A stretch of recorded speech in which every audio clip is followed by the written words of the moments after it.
It's science, sports science from my shed. How do Force fans? Welcome back to Shed Science. Lost me science goggles, so these bad boys are going to have to do for today. Oh yeah, if you're shocked by the beard, it had to go. It was driving me nuts. Finishing our series on on programming today. So we're talking about short-term programming, or essentially the sessions and how you choose the exercises that go into that session and how you choose the order of those exercises as you run through the session. All right, now we talked about the long-term roadmap, the landscape that you're going to be traveling through in terms of your training. We talked about how you split that up into checkpoints along the journey and into your blocks, and how the weeks will organize themselves, and the schedule you'll give yourself across a block. Now we're talking about step-by-step guide, how you choose your exercises and how you choose the order of individual sessions. Okay, so this one, on the surface of it, seems quite simple. You choose a session, you want to push, pull, hinge. All right, but in the grand scheme of things, there's a bit more to consider and a bit more to think about in order of in terms of how you choose the order of your session. All right, so we're talking about session by session. Okay, how you choose the sets, the reps, and the effort that you apply per session and for that particular exercise. So we're talking about what exercises you choose and what order you put them in. Why is this important? Why is the order important? And why are the exercises important? Well, it's more about guidance again. Okay, it's about making sure that you follow that roadmap. You split your overall goal, your overall aim into achievable, coherent, sensical orders that allow you to keep stepping towards your goal session by session, week by week.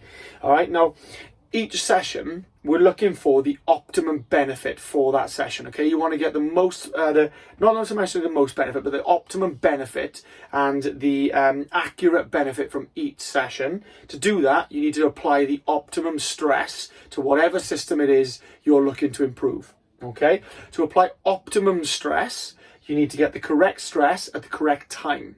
Okay, so it's not just a case of I want to grow, therefore I need to give my muscles lots of volume, lots of tension, lots of stress via tension, but instead you need to apply it at the correct time and of the correct amount. Okay, that gives you the correct response. Okay, correct in gives you correct out.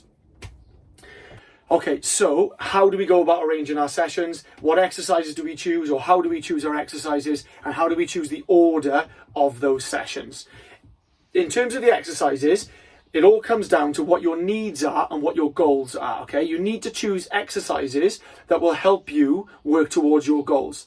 Okay, now to choose those exercises, you don't choose the ones that look exactly like the goal you're aiming for.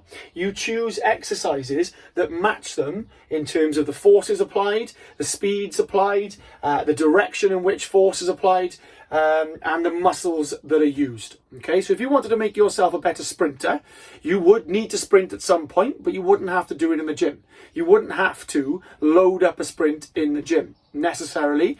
At some point you probably will have to, so that you've got some application, but for this I'm going to labour the point and stick to what I was saying.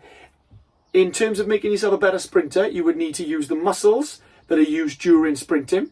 You would need to apply similar forces to what are applied during sprinting, and you would apply them in similar directions that are applied during sprinting. Okay, so for instance, sprinters heavily rely on their hamstrings, their glutes, their legs in general, and they rely on a hip extension through that system. Now we've got plenty of exercises that look nothing like sprinting, but work on strong hip extension and can be done quickly to teach your muscles to be better applying force very quickly through the hips and limbs and lower leg limbs. Okay, so you would choose exercises that work on capacities, capabilities, force application that would then be able to be used to make you a better sprinter. Okay, so your exercise selection is actually very key, and what you do needs to make you better at what it is you want to be able to do. Okay, now for the order, this could actually be more important than the specific exercises you choose. This order can make or break your session. If you get this wrong, it can actually slow down your gains, slow down your improvements, and hamper how well you work towards your goals. Okay, if you place an exercise in the wrong order before or after certain other exercises, it could actually interrupt the correct application of stress. And as we know, correct stress in gives you correct response out. So if you're not putting in the correct stress at the correct time, you're not going to be getting the correct response out. You're not going to be giving yourself the optimum benefit. Okay, now what do I mean by this? For example, if you put a strength exercise after some high volume hypertrophy exercise, you're actually leaving yourself fatigued, ready for your strength work. Okay, you're not going to be able to get the correct output in terms of muscular effort that is needed to improve your strength because you're already fatigued. Okay, so the order in which you choose your exercises all depends on how fresh you need to be to get the maximum benefit from that exercise or from that training type. Okay, strength, hypertrophy, conditioning, whatever it might be. If you think you need to be fresh, or if you're wondering how fresh you need to be for an exercise so that you know where to place it, think to yourselves, how high is the demand for that exercise? Is it a really demanding exercise? Is it going to take a lot out of me? But is it going to need a lot from me in terms of high output? Or, in other words, is it one of my key lifts? Do I really need to focus on it? And do I need to give it a lot of effort? Okay, if it is, if it ticks those 3 boxes, put it earlier on in your session. Okay, now that doesn't necessarily mean that it has to be strength work. It could be skill work, or it could be what we deem as power work, which is moving a certain amount of load very quickly. So jumping, Olympic lifting, throwing, exercises that will require you to be fast and explosive with some weight.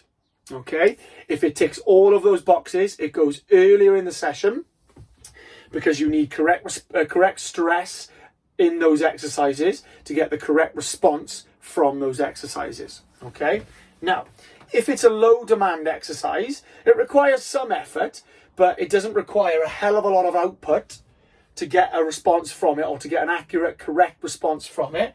If it's what you would think of as accessory or supplementary exercises, so they're not going to make you better on their own, but they will help you to be better at your key lifts.